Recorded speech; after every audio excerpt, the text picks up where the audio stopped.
গাজীপুরের সাংবাদিক আসাদুজ্জামান তুহিনকে নৃশংসভাবে হত্যার প্রতিবাদে এবং খুনিদের দ্রুত বিচার ও সর্বোচ্চ শাস্তির দাবিতে যশোরে মানববন্ধন অনুষ্ঠিত হয়েছে।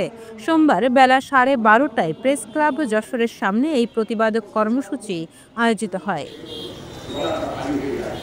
মানববন্ধনে বক্তারা বলেন, সাংবাদিক তুহিনকে পরিকল্পিতভাবে হত্যা করা হয়েছে। তিনি পেশাগত দায়িত্ব পালনকালে এই নির্মম হত্যার শিকার হয়েছেন। এই হত্যাকাণ্ড শুধু তুহিনের পরিবারের জন্য নয়, সমগ্র সাংবাদিক সমাজের জন্য বেদনাদায়ক। তুহিনের হত্যার মাধ্যমে সংবাদপত্রের স্বাধীনতাকে রুদ্ধ করার চেষ্টা চালানো হয়েছে।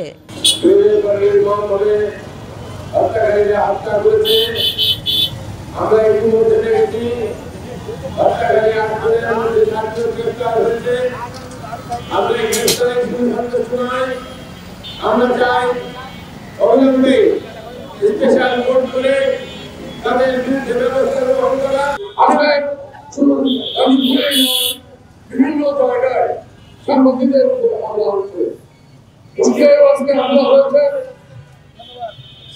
দেশের অন্যান্য সাংবাদিকদের উপর হামলা হচ্ছে।